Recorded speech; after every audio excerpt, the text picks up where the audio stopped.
si Jesus na sinabi, "Ako ang ilaw ng sanglibutan.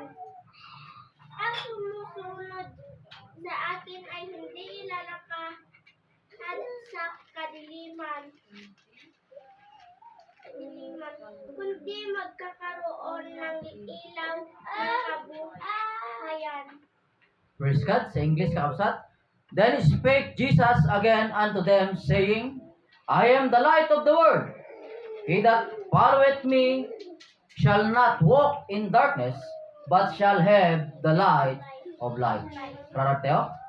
Mapagpalang Diyos, maraming salamat muli, Panginoon, sa umagang ito na kami ay naririto. Nabasa na po, Panginoon, ang iyong salita na gagamitin namin, Panginoon, sa pangaral sa araw na ito, Panginoon. Dakila ka sa aming kalagitnaan. Pagpapaalam mo nawa ang laging dumarating sa amin.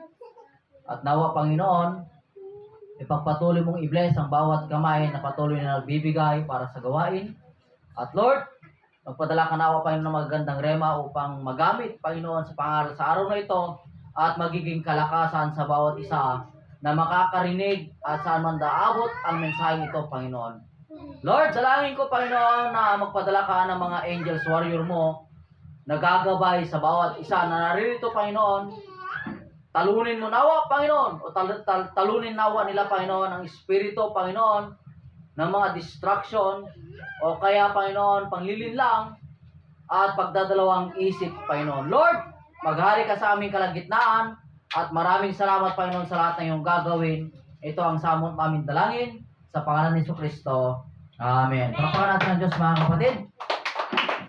At ang ating tema sa umagang ito, mga kapatid, ay napamagatan, Jesus is the light of the world. So, malaya na po tayo makakaupong lahat, mga kapatid. Praise God. Jesus is the light of the world. Gaya ng sinasabi dito sa ating teksto, mga kapatid, na ang Panginoong Jesucristo ay nagsalita at nagsabi na siya ang ilaw ng mundong ito.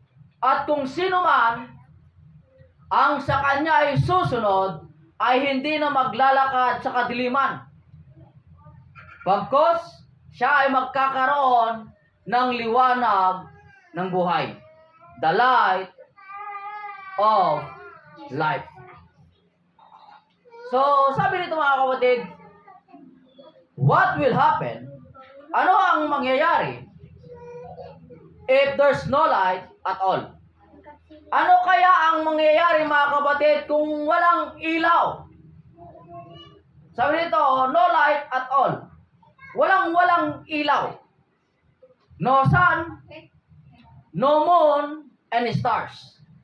Walang liwanag ng araw, walang liwanag ng buwan at mga bituin.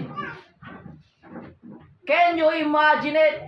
May imagine mo kaya kung ano ang kalalabasan, mga kapatid, ng walang araw, walang buwan, walang mga bituin? So, ano ang kalalabasan, mga kapatid, kung ganito ang mangyayari? Sabi nito, mga kapatid, it is a void and darkness. Napakapangit siguro, mga kapatid, dahil wala kang makita. Di ba? So, ano kaya ang mangyayari sa atin, mga kapatid, kung ikaw ay nabubuhay sa kadiliman? Ibig sabihin, mga kapatid, walang kasiguraduhan sa ating buhay. Hindi ka sigurado kung saan ka patungo. Isipin mo lang, mga kapatid, kung nakapikit ka at naglalakad ka, mga kapatid, hindi mo sigurado kung saan ang iyong patutunguhan. Maaaring ikaw ay maligaw o makabangga o maaaring mahulog ka sa butas. Yan po ang mangyayari at posibilidad na mangyari kung walang liwanag. Sabi nito, mga kapatid, what if in your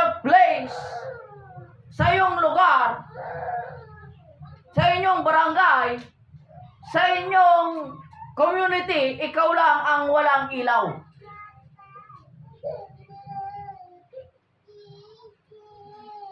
Ano ang iyong gagawin? Dito sa lugar na ito, mga kapatid, what if ikaw lang ang walang ilaw? Ano ang gagawin mo? Hello? Ano ang gagawin mo kung ikaw lang ang walang ilaw? Are you still live in darkness or make a move to get a light? Hello? Mga kapatid, mananatili na lang ba tayo dun sa kadiliman o gagawa tayo ng paraan para makapunta o magkaroon ng liwanag?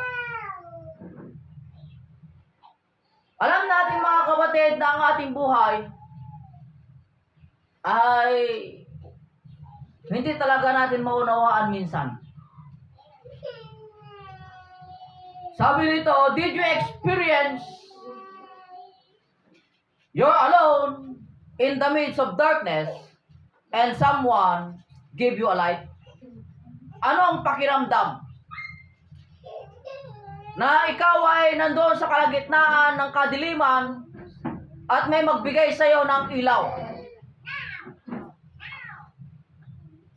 In the midst of depression, someone comfort you. Sa kalagitnaan ng iyong depresyon, ay mayroong magko-comfort sa iyo. Or in the midst of loneliness, someone give you encouragement.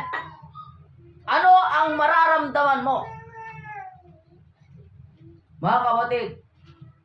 So, sabi rito mga kapatid, ito po yung sinasabi dito sa ating teksto mga kapatid, na walang iba makapagbibigay sa atin mga kapatid ng liwanag, ng pag-asa mga kapatid, kundi ang ating Panginoon Jesus lamang.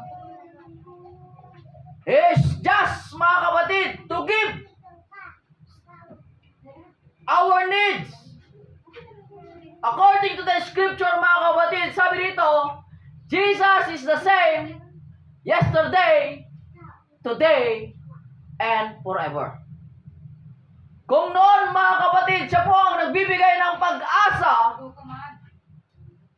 maniniwala ako mga kapatid na hanggang ngayon siya ang magbibigay sa atin ng pag-asa. Sabi rito mga kapatid, namubuhay ka ba ngayon sa kadiliman? Yung bagang pakiramdam na mag-isa na lang, walang malapitan, walang kaibigan, at kung sino pa yung mga nilalapitan mo na inaasahan mong makakatulong sa'yo, pababayaan ka pa. Indyan ka pa. At ang masaklap doon mga kapatid, lalo ka pang papaasahin. Yan po yung pakiramdam mga kapatid na namumuhay sa darkness, kadiliman, kawalang pag-asa mga kapatid. Naranasan mo na ba ang panahon na yan? Yung bagang pakiramdam mo ay mag-isa ka na lang. At nag-iisip ka kung ano ang gagawin mo, ngunit wala ka talagang makitang solusyon. Dumating na ba yan sa buhay mo? Alam niyo ba mga kapatid, ang bagay na yan ay dumating sa akin.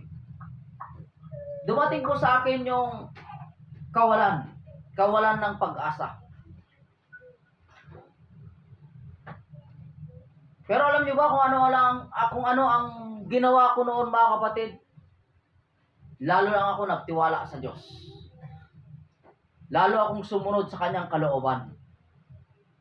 Sabi ko nga mga kapatid, kung wala ang salita ng Diyos na naging gabay sa akin, sigurado mga kapatid, wala ako ngayon sa kinakatayuan ko. Wala sana ako ngayon dito na nangangaral sa inyo.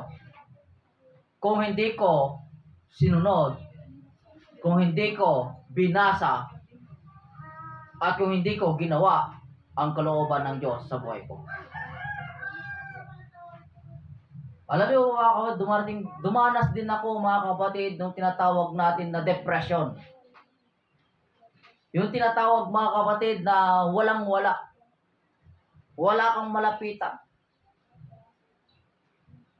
Namatay ang aking mga magulang mga kapatid na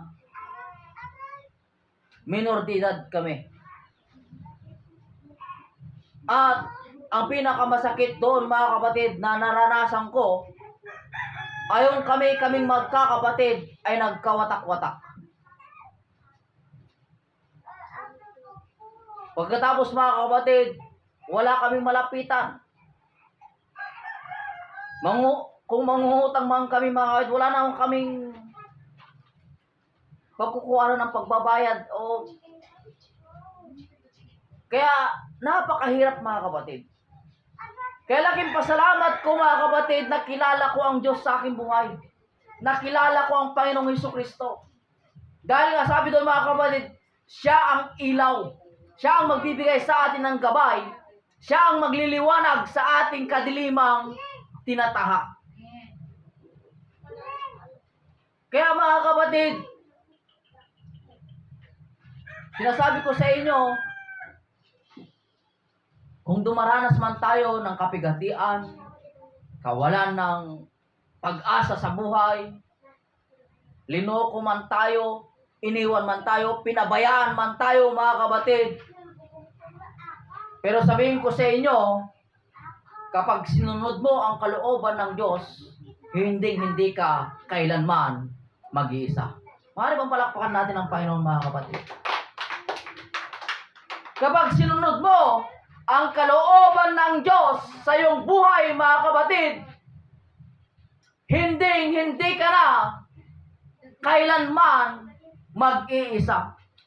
Dahil sabi dito mga kapatid, he that followeth me not walk in darkness.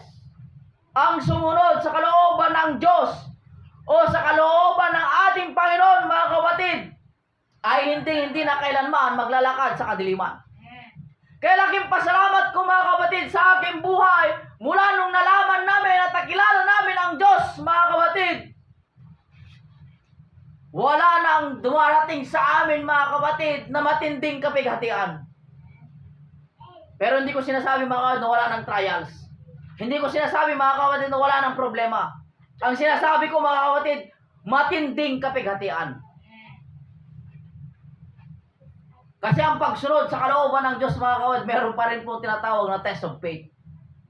Pero hindi na kagaya noon mga kapatid, ang mga kahirapan na dumarating sa aking buhay mga kapatid.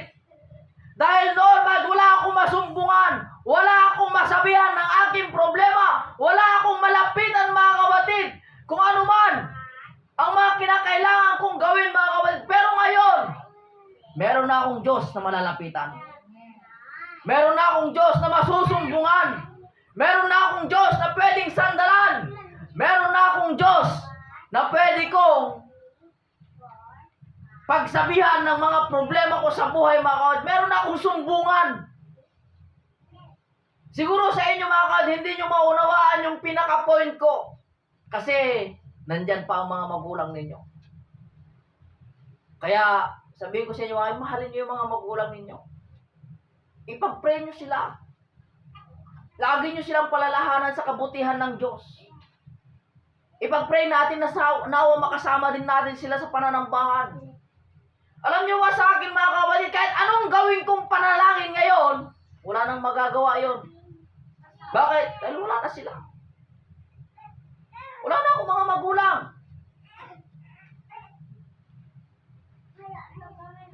Kaya sabihin ko sa inyo mga kapatid, napakasarap po na mayroong sumbungan. Napakasarap po mga kapatid na mayroong mag-a-advise. Magbibigay mga kapatid ng liwanag kapag tayo ay nandoon na sa tinatawag na depresyon. Kaya sabihin ko sa inyo mga kapatid, kung kayo man ay dumaranas ng problema ng depresyon mga kapatid, at wala kang masumbungan, iiyak mo yan sa Panginoon. At alam ko mga kapatid, nandyan ang kanyang presensya na yayakap at magbibigay aliw sa'yo. Bakit ko nasasabi? Dahil naranasan ko. kasumbungan, wala akong malapitan, pero napakasalamat. Napakalaking salamat ko sa Diyos, mga kapatid. Dahil lagi niyang tinatanggap ang aking panalangin. Hello. Dumaranas na ba kayo mga kapatid ng kawalan? Walang isaing, walang iluto, walang ibili, walang wala. Pero, gumagawa pa rin ang Diyos ng paraan para magkakain ka lang. Para makakain ka lang. Alam nyo ba mga kapatid? Naranasan namin yon. Walang iluto, walang ibili. Pero laking pasalamat tayo mga kapatid, may nag-invite ng birthday. Pagpunta ron mga kapatid, may nagbigay ng offering. Imagine that mga kapatid. Kaya sabi doon, God will provide. We need to trust God. Magtiwala lang tayo sa Kanya. Dahil ang sabi nito mga kapatid, kung tayo ay susunod sa kalooban ng Diyos, hindi na tayo maglalakad sa kadiliman.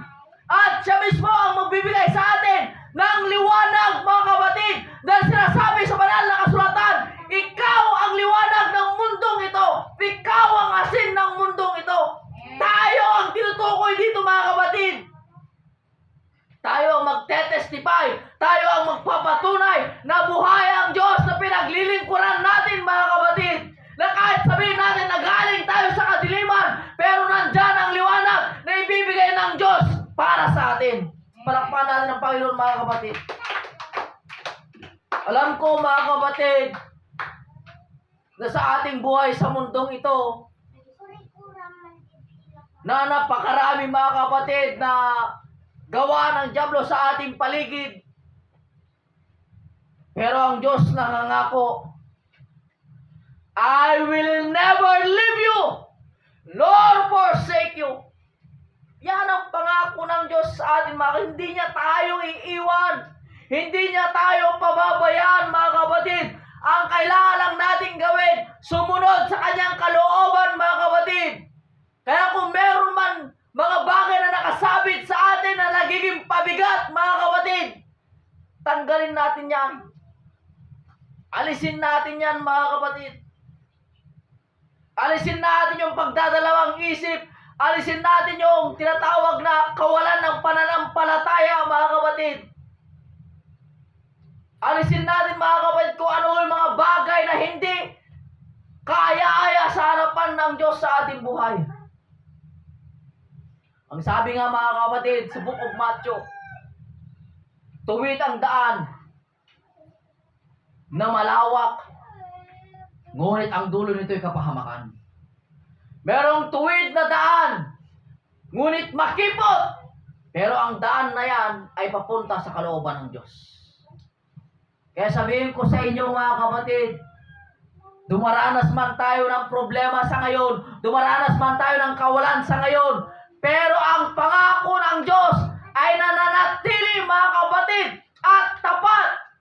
At naniniwala ako mga kapatid na hindi tayo pababayaan ng Diyos sa anuman ang ating daraanan.